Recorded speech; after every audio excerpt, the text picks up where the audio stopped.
আল্লাহর নবী ইউসুফ আলাইহিস সালাম তিনি আল্লাহ রাব্বুল আলামিনের খাস বান্দা, তিনি আল্লাহর ইবাদত করে আপনার বন্দেগী কাটিয়ে দেয়। তখন আপনার তার খবরটা দেওয়া হলো।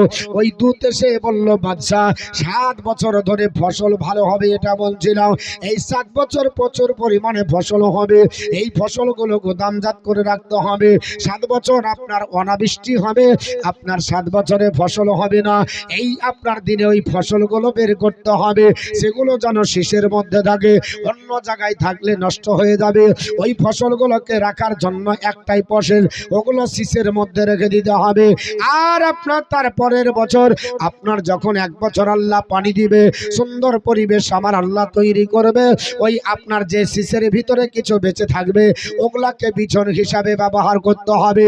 এই দুর্ভিক্ষের সময় তোমাকে সাহায্য করবে। আল্লাহ রাব্বুল আলামিনের পবিত্র কোরআন বলে, ওই সময়তে আপনার বলা হয়েছে যিনি ওই আপনার বলা হয়েছে আল্লাহর নবী ইউসুফ আলাইহিস সালামের কাছ থেকে ওই দূতটা চলে গেল বাদশার কাছে।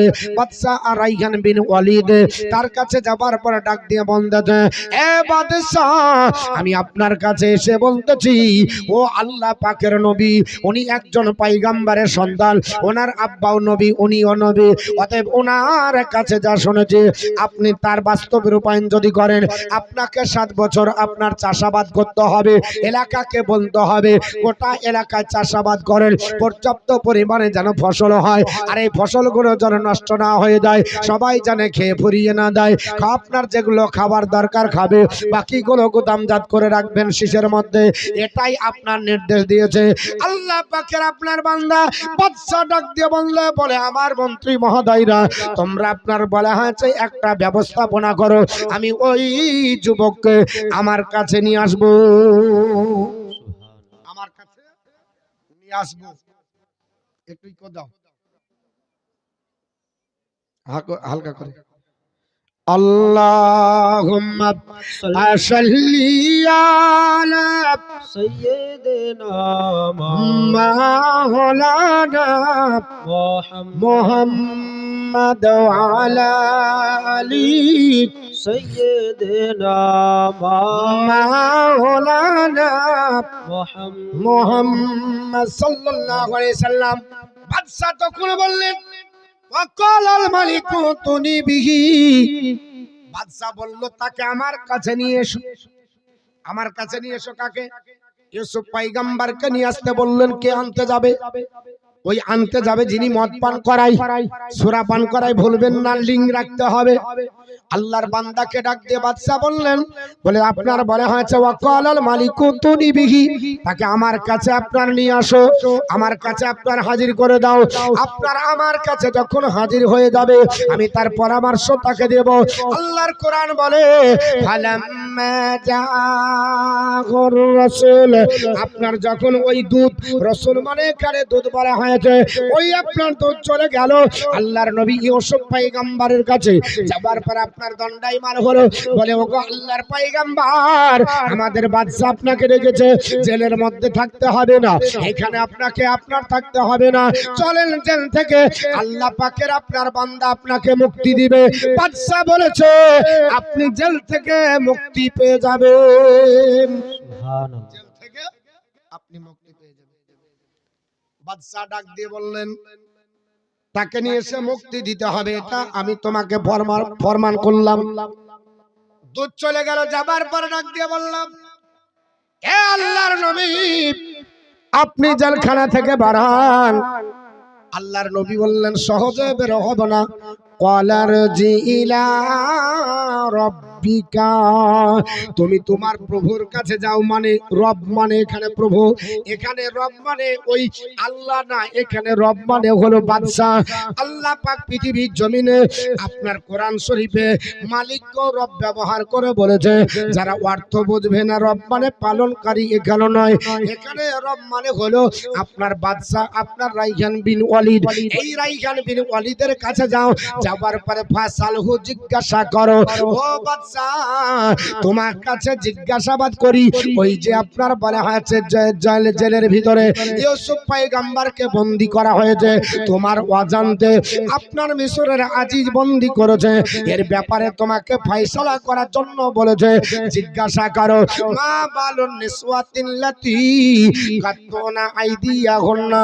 এই আপনার বলা হয়েছে মন্ত্রী তুমি চলে যাও, পান করো তুমি সোরা তার কাছে চলে যাও, বাদশাকে যে জিজ্ঞাসা করো ওই মহিলাদের অবস্থাটা কি আছে, কোন মহিলা যে মহিলারা আমাকে আপনার দোষারোপ করেছিল, আমাকে আপনার কলঙ্কের দাগ লাগিয়ে দিয়েছিল, আমাকে আপনার বলা হয়েছে জেনাকারী বলেছিল, আমাকে বলেছিল আপনার জুলাইখা, আমি আপনার তার শাড়ির আঁচল ধরেছিলাম নাকি আমি দোষারোপ, এই আপনার বলা হয়েছে ব্যাপারটা তুমি আগে জিজ্ঞাসা করো।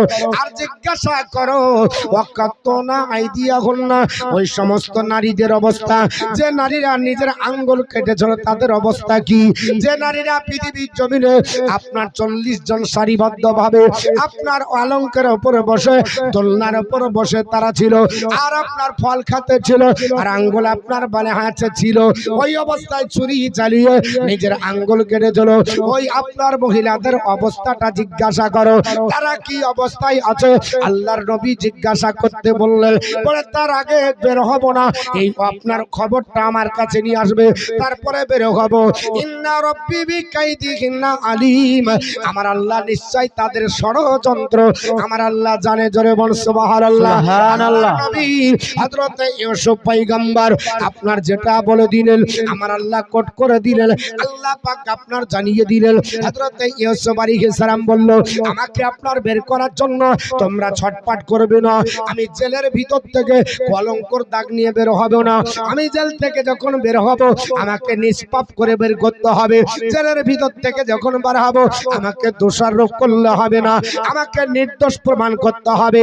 বাদশার কাছে তুমি যাও, যাবার পর বাদশাকে বলো এই বাদশা পৃথিবীর জমিনে কেন আমাকে খোঁজ নিল না, 12টা বছর ধরে আমি কেন জেলের মধ্যে অশান্তির দাবানলে চললাম, কেন আমাকে অন্যায় ভাবে জেলের মধ্যে আপনারা হলো, এই কথার যদি প্রমাণ না দেয় আমি জেল থেকে বের হব না। আল্লাহর নবী বললেন অত সহজে বের হব না, তুমি বললে বের হয়ে যাবো, আগে প্রমাণ করো ওই সব নারীকে সবগুলোকে হাজির করতে হবে, আর তাদের মুখ দ্বারা আমি প্রমাণ নিব যে কেন তারা আমাকে এই দোষে দোষী করল।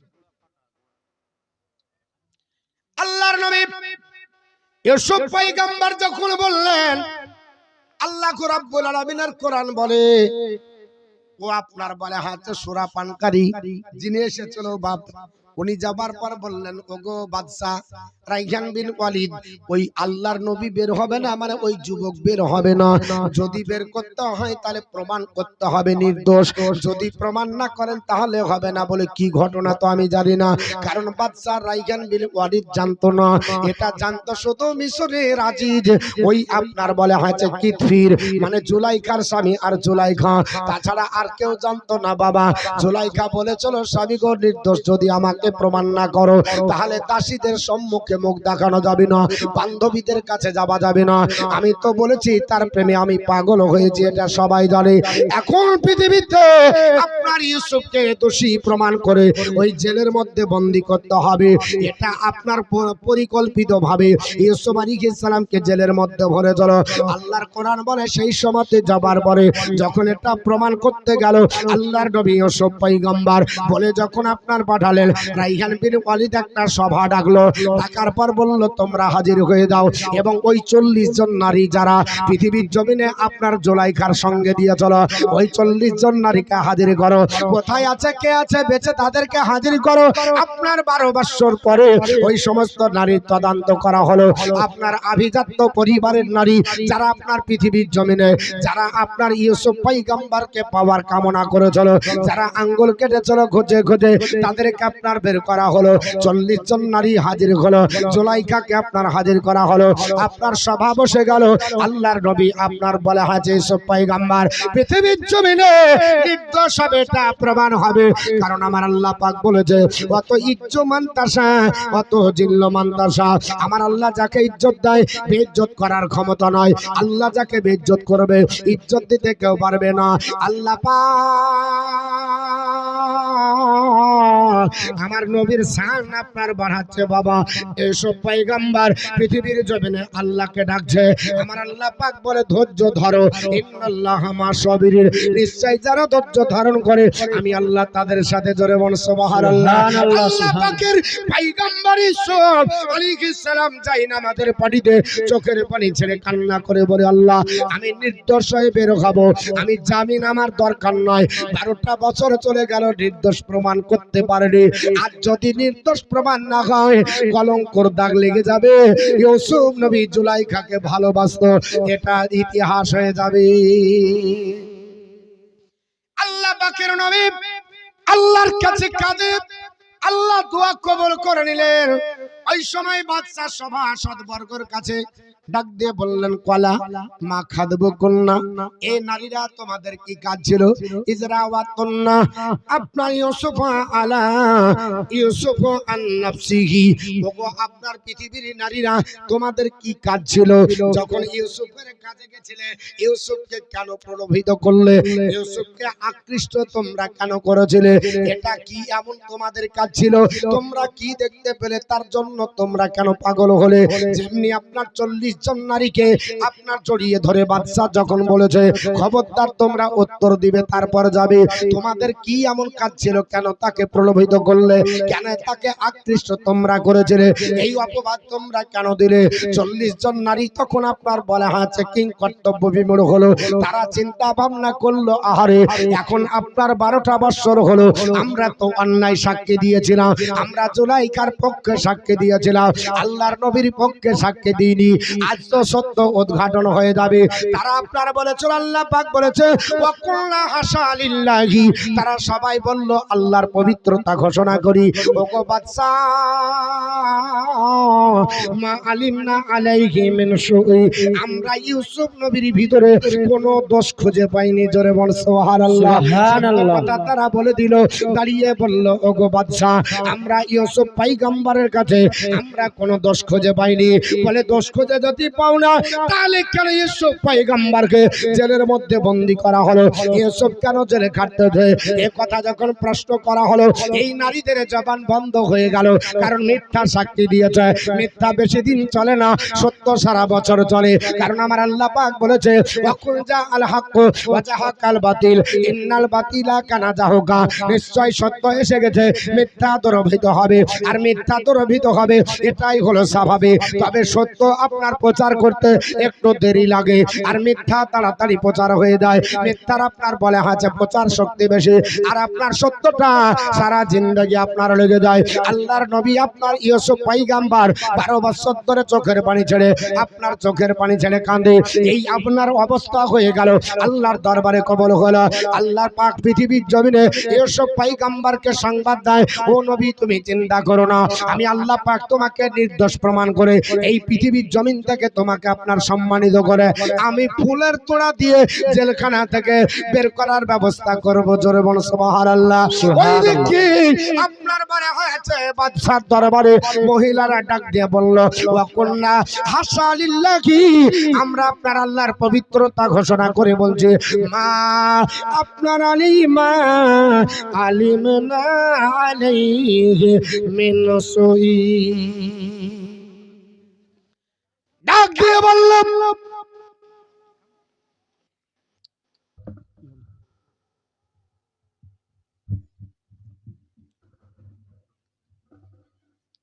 দর্শক পড়েন আল্লাহুম্মা সাল্লি আলা সাইয়্যিদিনা মাওলানা মুহাম্মদ ওয়া আলা আলি সাইয়্যিদিনা মাওলানা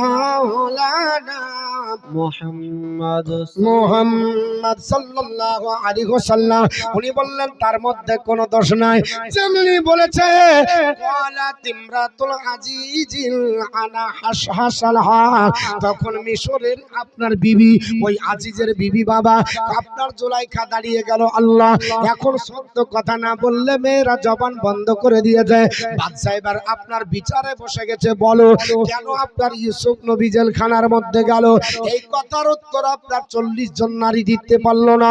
কেন তোমরা জুলাইখার পক্ষে সাক্ষী দিলে? উত্তর যখন সম্ভব হলো না, এবার জুলাইখা বাধ্য হয়ে কাঠগড়ায় দাঁড়িয়ে গেল। জুলাইখা ডাক দিয়ে বলছে কলা তিমরাতুল আজিজিল আনা আজিজিল আনা হাসাসালহা, এবার সত্য কথা বের হবে। জোরে বল সুবহানাল্লাহ। এবার সত্য কথা প্রকাশ হবে, এখন সত্য কথা বলা হবে। এবার দাঁড়িয়ে গেল জুলাইখা। বলো তাহলে জুলাইখা কি এমন ঘটে গেল? জুলাইখা দাঁড়িয়ে যাবার পরে বলছে আনা রাওয়াতু আন নাফসিহি, আমি তাকে আপনার আসক্ত করেছিলাম, আমি তাকে প্রলুব্ধ করেছিলাম, আমি তাকে আহ্বান করেছিলাম। ও আল্লাহর বান্দারা, আমি তাকে আমার দিকে আকৃষ্ট করার চেষ্টা করেছিলাম, কিন্তু আমি আপনাদের কাছে আজকে সত্য কথা বলছি। ওয়া ইন্নাহু লামিনাস সাদিকিন, তিনি আল্লাহর সত্য বান্দা, ওনার কোনো দোষ নাই। জোরে বল সুবহানাল্লাহ। জুলাইখা, এত সত্য বান্দাকে তুমি কেন জেলের মধ্যে বললে? 12টা বছর কাটালে কেন? 12টা বছর ধরে জেল খাটলো কেন? আল্লাহর নবী আপনার ইউসুফ পয়গম্বরের উপরে ইনজাম তুমি আপনার কেন দিলে? জুলাইখা চোখের পানি ছেড়ে কান্না করে ওই সময়তে ডাক দিয়ে বলে চলো, আমি পৃথিবীর জমিনে এই জন্ম করেছিলাম, আল্লাহ পাক পৃথিবীর জমিনে ইউসুফ পয়গম্বরকে এত সুন্দর বানিয়েছে, এত রূপ চেহারা দিয়েছে। আমি একজন বাদশার মেয়ে, আমি স্বপ্ন যোগে তাকে দর্শন করেছিলাম, আর তাকে পাবার আশায় আমার আব্বার কাছে যখন প্রস্তাব দিয়েছিল মিশরের আজিজের সঙ্গে বিবাহ হবে, ঘটনাক্রমে বিবাহ হলো, তো মিশরের আজিজ কিতফিরের সঙ্গে হলো। এই ঘটনা দেখার পরে আমি ঘরে গিয়ে দেখলাম সে নয়, আমার আপনার স্বামী যখন কিনে নিয়ে আসলো, আমি মনে মনে ভাবলাম তিনি আমার স্বামী হবে, তিনি আপনার বলে হাঁচে রূপের বাদশা হবে, কিন্তু তাকে পারলাম না। এর জন্য শয়তানের প্ররোচনায় পড়ে আমি তাকে আহ্বান করেছিলাম, আমার যে শাস্তি হবে নিয়ে নেব, আমাকে যেটা বলবে মেনে নেব। আল্লাহ পাক কোরআনে বলে জালিকা লিয়ামা জালিকা লিয়ালামু আন্নী লাম আকুন বিল গায়ব। আল্লাহর নবী ইউসুফ পয়গম্বর ডাক দিয়ে বলেছিলেন, বলে শোনো বাদশার আপনার মন্ত্রী মহোদয়রা, আমি আপনার পৃথিবীর জমিনে আমাকে আল্লাহ এর জন্য পৃথিবীতে পাঠিয়েছে, আমি আপনার তার সঙ্গে বেঘরমতি করিনি, আর তার অনুপস্থিতিতে মানে আজিজের অনুপস্থিতিতে আমি তার বিবির সঙ্গে কোনোদিন আপনার হারাম কাজ করিনি, এটা আমার দ্বারা সম্ভব হয় না। তবে আমি আল্লাহ পাকের কাছে দোয়া করেছি, আল্লাহ পাক পৃথিবীর জমিনে সহজ করে দিয়েছে। ওয়া আন্নাল্লাহা লা ইয়াহদি কাইদাল খায়রিন, আমার আল্লাহ পাক বলে নিশ্চয় আল্লাহ পাক ওই নারীদের ষড়যন্ত্রকে সফল হতে দেননি। আল্লাহ সফল হতে দেবে না। আমাদেরকে খারাপ লাগে, আমাদেরকে আপনার বিবেকে লাগে এই আমার বিরুদ্ধে বলছে রে, কিন্তু আল্লাহ পাক বলছে শুধু ধৈর্য ধর। ইউসুফ আলাইহিস সালামের জীবনে শুনে নিজের জীবনী তৈরি করতে হবে, নাকি বলছে? ইউসুফ আলাইহিস সালামের জীবনী শুনে নিজের জীবনী তৈরি করতে হবে। আমরা শুধু ক্রিটিসাইজে ব্যস্ত না, আমাকে চিন্তা করতে হবে যে আল্লাহ আমার জীবনীটা তৈরি করে দাও, মানে মরে যাব স্মৃতি যেন থেকে যায়, পৃথিবী থেকে চলে যাব জাতিকে যেন কিছু দিয়ে যেতে পারি, পৃথিবী থেকে চলে যাব জাতির কাছে যেন আল্লাহ রাসূল যেমন বলেছে ওলামা আল ওলামা ওয়ারাসাতুল আম্বিয়া, আলিমরা হলো নবীর ওয়ারিস। তাহলে ওয়ারিসের কাজ কেমন হবে? ওয়ারিস কাকে বলা হয়, কি কাজ হবে? এই কাজটুকু যদি আমি না রেখে যেতে পারি তাহলে আমার জীবন বেকার। আল্লাহ পাক পৃথিবীর জমিনে পবিত্র কোরআনে জ্বালিয়ে দিলেন হযরত ইউসুফ পয়গম্বর পৃথিবীর জমিনে আপনার বলে হাতে আসবে। ইউসুফ পয়গম্বর বললেন বলে আমি আপনার যাব না, আমাকে নিয়ে যেতে পারবে না।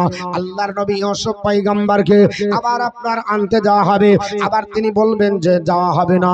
এই করে তিনি বারবার আপনার বলবে। আল্লাহ পাক পবিত্র কোরআনে বলেছে ইউসুফ আলাইহিস সালাম পৃথিবীর জমিনে একবার দাঁড়িয়ে যাবে, দাঁড়িয়ে যাবার পরে বলবে শোনো ওমা ও বাররি ও নাফসি, আমার নিজের নফসকে আমি নির্দোষ আপনার বলতেছি না। ইন্নান নাফসা লা আম্মারাতু বিশ্বই ইল্লা মা রাহিমা রাব্বি ইন্না রাব্বি গফুরুর রহিম। জোরে বল আল্লাহ।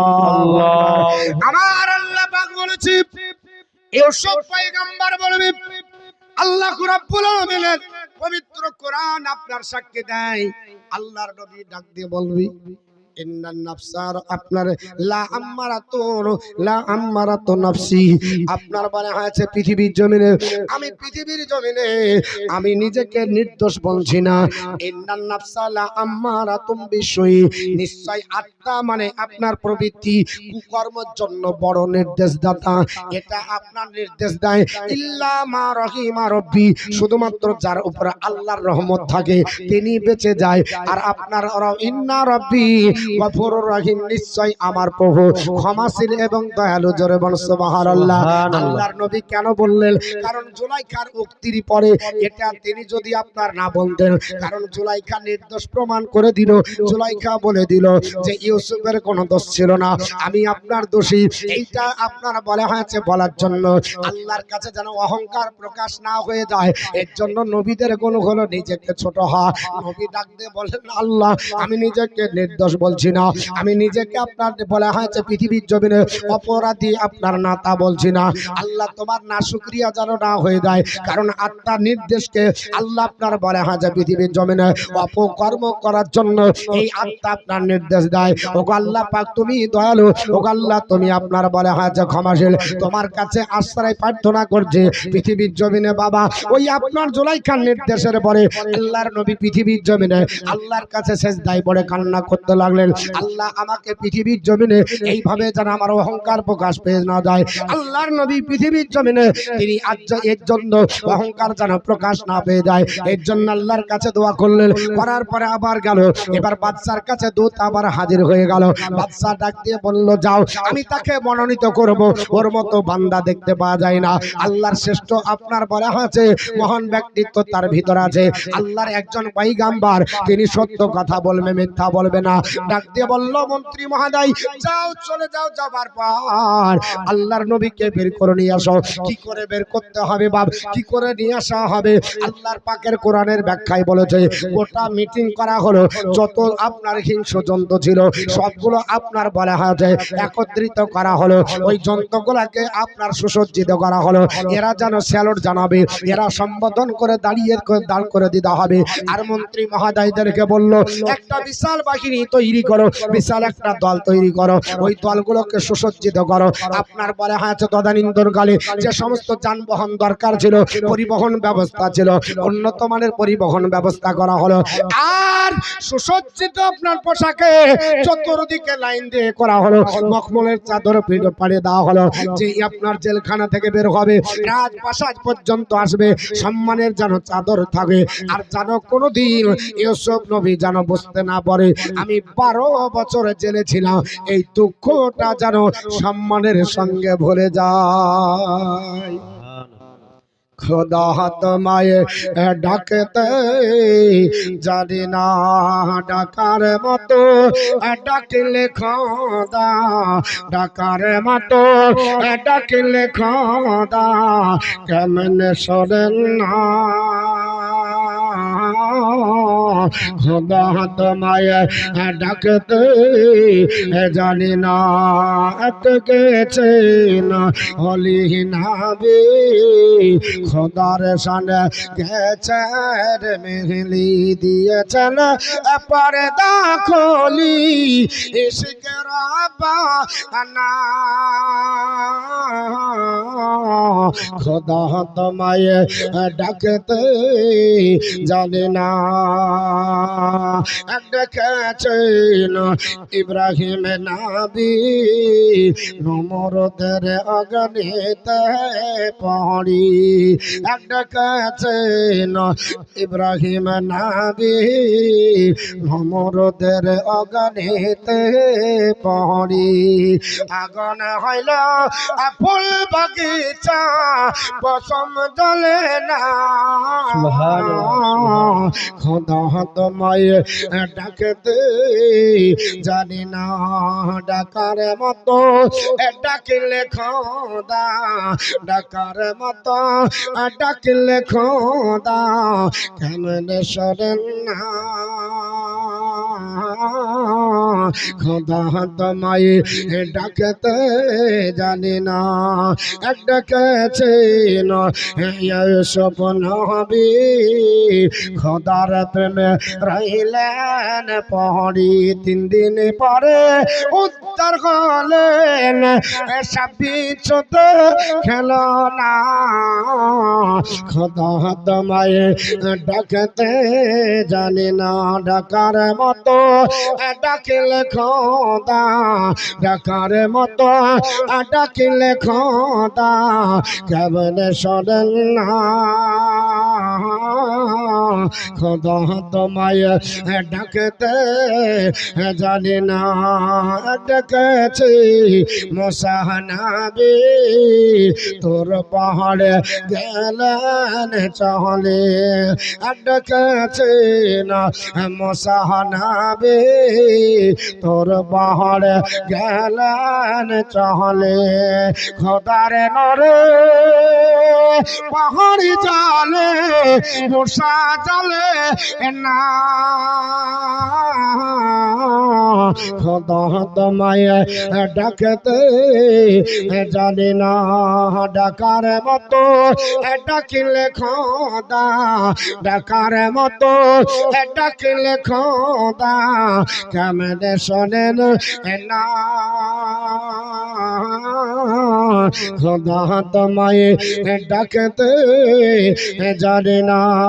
আল্লাহুম্মা সাল্লি আলা সাইয়্যিদিনা মাওলানা মুহাম্মদ ওয়া আলা আলি সাইয়্যিদিনা মাওলানা মুহাম্মদ। আমার বলার উদ্দেশ্য হলো বাপ সুসজ্জিত বাহিনী তৈরি করলো, মখমলের চাদর পেরে দিল, ধৈর্যের ফল এটা আমার আল্লাহ দিচ্ছে, ঠিক না বেঠিক বাবা? আল্লাহর নবী ইউসুফ পয়গম্বরকে বের করে নিয়ে আসা হবে, নবী আপনার চলে আসবেন, আপনার সম্মান করা হবে। যাবার পর ডাক দিয়ে বলল ওকে নিয়ে এসো, কি করা হবে? আল্লাহর নবী যখন পৃথিবীর জমিনে ওই জেলের মধ্যে আছে, এতগুলো আপনার দল সুসজ্জিত করে তাকবীর দিতেছে, আপনার তদানীন্তন কালে যে স্যালুটের দরকার ছিল ওই স্যালুট দিতে দিতে জেলখানার মধ্যে চলে গেল। জেলের মধ্যে যাবার পরে ডাক দিয়ে বলে ওগো যুবক, আর জেলের মধ্যে থাকতে হবে না, চলেন আপনাকে বাদশা ডেকেছে। আল্লাহর নবী বলল আলহামদুলিল্লাহ, আর আমার অসুবিধা নয়, চলো যাব জেলের ভিতর থেকে। উনি বেরিয়ে গেলেন, বেরিয়ে আর জেলের মধ্যে থেকে বের হবেন, বেরের আপনার আগে আল্লাহর কোরআনের তাফসিরে বলেছে, হাত তুলে মোনাজাত করলেন, আল্লাহ এই জেলখানা এত বিপজ্জনক জেল, এই জেলটাকে আপনার বলা হয়েছে এই জেলটা হচ্ছে এমন একটা ঘর, এটা হচ্ছে আপনার পৃথিবীর জমিনে বিপজ্জনক ঘর। উনি আরবিতে বলেছিলেন, ওই ভাষাতে তিনি বলেছিলেন জেলখানা হলো একটা বিপজ্জনক ঘর, জীবিতদের জন্য তিনি বলেছিলেন কবর, আর যারা দুশমন হবে তাদের জন্য তিরস্কারের ঘর, আর আরেকটা তিনি বলেছিলেন যারা সত্যবাদী হবে তাদের জন্য পরীক্ষার স্থল। এই চারটা বলে দোয়া করে আল্লাহর কাছে দোয়া করে বললেন, আল্লাহ যারা জেলের ভিতর আছে এদেরকেও আমার মতো তুমি পরিত্রাণ দিও। এই বলে জেলের ভিতর থেকে আপনার বের হওয়ার পরে তিনি আল্লাহর শুকরিয়া আদায় করলেন, আল্লাহর কাছে শুকরিয়া জ্ঞাপন করে আল্লাহর মহত্ব ঘোষণা করলেন। করার পর বাদশার কাছে আপনার বলা হয়েছে চলে যাচ্ছেন। বাদশা আপনার পৃথিবীর জমিনে সুন্দর একটা আসন পেতেছে, ওই আসনটা কি ছিল তাফসীরের কিতাবে লেখা আছে, সোনা যত আর হীরার মোহিনী আর আপনার কাঞ্চনজা ছিল, ওই দিয়ে একটা সিংহাসন বানালো, যেটা অন্য কোন সম্মানের কোন আপনার বা রাজার জন্য নাই, মন্ত্রীর জন্য ছিল না, কোন আপনার মহাদয়ের জন্য ছিল না। আল্লাহ পাক সম্মান দিয়েছে বাদশা ওয়ালি আপনার রাইহান বিন ওয়ালিদ সুন্দর একটা মখমলের আপনার বাড়ি হাতে বিছানা করে একটা আরামদায়ক চেয়ার করলেন, যেটা সোনা মণি মুক্তা দিয়ে হীরা মণি মুক্তা খচিত আপনার সিংহাসন বানিয়ে ওই সিংহাসনটাকে আপনার তার জন্য আপনার রেখে দিলেন। আল্লাহ পাকের আপনার নবী আসতেছেন, বাদশা ডাক দিয়ে বলে ওয়াকাল আল মালিক তুনি বিহি, আবার ডাক দিয়ে বলে একটু কাছে নিয়ে এসো, আমার কাছে নিয়ে এসো, আস্তাসলিকশো লিনাফসি, আমার জন্য তাকে নির্বাচন করে নেব, খাস বান্দা বানিয়ে নেব, আমার আপনার মন্ত্রীর মধ্যে তাকে আপনার দলভুক্ত করে নেব, আমার খাস আপনার করে নেব। আল্লাহর কোরআন বলে ফালাম্মা কাল্লামাহু, যখন আল্লাহর নবীর সঙ্গে কথা বললেন কলা, তখন বাদশা বলল ইন্নাকাল ইয়াউমা লাদাইনা মাকিনুন আমিন, আমি আপনাকে দেখতে পাচ্ছি, আপনি আজকে আমার কাছে আমার নিকটে সম্মানীয় হয়েছেন, আমার কাছে নির্ভরযোগ্য হয়েছেন, বিশ্বাসযোগ্য হয়েছেন। ও যুবক, আর আপনাকে চিন্তা করতে হবে না, আপনার জন্য সিংহাসনের ব্যবস্থা করেছি, এই সিংহাসনে বসেন, আর পৃথিবীর জমিনে কারো কথা শুনবো না, কারো পরামর্শ শুনবো না, কারো কথা চলবে না, আপনাকে আমার জন্য নির্বাচন করলাম। আমার আল্লাহ কোরআনে বলেছে আল্লাহ তাকে নির্বাচন করিয়ে পৃথিবীর জমিনে সম্মান দেবে। তাই বাদশা আপনার বলা হয়েছে আল্লাহর নবীকে সম্মান জানিয়ে বসিয়ে দিলেন সিংহাসনে। ওই অবস্থায় আপনার মন্ত্রী মহোদয় সবাই অবাক হয়ে গেল, বাদশাকে ডাক দিয়ে বলল কি পেয়েছেন? বলে এই আজ থেকে আমার খাস আপনার ব্যক্তি হবে। সম্মানের আসনে বসিয়ে দিলেন। বাদশা বললেন আস্তাসলিকশো, আমি তাকে নির্বাচন করব লিনাফসি, আমার জন্য, আমি তাকে খাস বানাবো, আর সে আজকে নির্ভরযোগ্য, সত্যবাদী এবং গ্রহণযোগ্য ব্যক্তি হলো। বাদশার কাছে থাকলেন, বাদশা ডাক দিয়ে বলছে মন্ত্রী মহোদয় একটা বড় সড় মিটিং ডাকো, দিয়ে আমার অডিট পাস হবে এবং মন্ত্রী পরিসভার পরিবর্তন ঘটবে। জোরে বল সুবহানাল্লাহ, সুবহানাল্লাহ। পরিসভার পরিবর্তন ঘটবে। আপনার কমিটি চেঞ্জ করতে হয় না, এক কমিটিতে কাজ ভালো হচ্ছে না, নতুন কমিটি তৈরি করো, পরিবর্তন করতে হবে। যেমন আপনার বলা আছে মা খাদিজা আপনার মুয়াশশারাকে রেখেছিল, তোর দ্বারাই কাজ হবে না, আমি মোহাম্মদ নামক যুবককে বানাবো। আপনার ওয়ালিদ বিন রাইহান বিন ওয়ালিদ বলল আজ তোর দ্বারাই কি ঠিক, তোর দ্বারাই হবে না, চল তুই যা করেছিস অন্যায় করেছিস, আপনার তোর মতো মন্ত্রীর দরকার নাই, মিথ্যা আর ন্যায় এটা তুই যদি বুঝতেই না পারিস তো তোর দ্বারাতে রাজপ্রাসাদের কোনো উন্নতি হবে না, কারণ ন্যায় আর অন্যায় এটা মন্ত্রী নির্বাচন করে, আর আমাদের মন্ত্রীরা নির্বাচন করবে, ধামা চাপা দিবে, ধামা চাপা দিতে হবে, ন্যায় অন্যায় পার্থক্য করা যাবে না, যেদিকে আপনার কোদালের ডামাট সেই দিকে আমরা, ঠিক না বেঠিক বাপ, ওই দিকে নয়, কারণ একজন নেতা তার দায়িত্ব আছে, কারণ আল্লাহ রাসূল বলেছে ইমামুল আদিল জাস্ট রোলার, জাস্ট আপনার বলে হচ্ছে শাসক, একজন খাস আল্লাহর বান্দা যিনি নেতৃত্ব দিবে, উনি যদি আল্লাহর রাসূলের নেতৃত্বের উপরে প্রতিষ্ঠিত থেকে নেতৃত্ব দেয় তো আর রাজনীতি করাটা ইবাদত বলে গণ্য হবে। জোরে বল সুবহানাল্লাহ। রাজনীতি করা কি হবে? ইবাদত হবে। আর আমরা মনে করি রাজনীতি করলে গুনাহ হবে না, রাজনীতি করা গুনার কাজ নাই, পাপের কাজ নাই, গুনার কাজ নাই, এটা হচ্ছে ইবাদতের কাজ। কি করে? যদি নবীর সুন্নাতে থাকে, জি, যদি নবীর সুন্নাতি তরিকায় হয়, আর এক টলি আধলা ফেলে 120 টলি বিল, জি, রাগ করেন না কেউ, যদি এটা করেন তো এটা ন্যায় হবে না অন্যায়? অন্যায়। এটা কি হবে? আপনারা বাড়িতে ফতোয়া বের করেন, হ্যাঁ?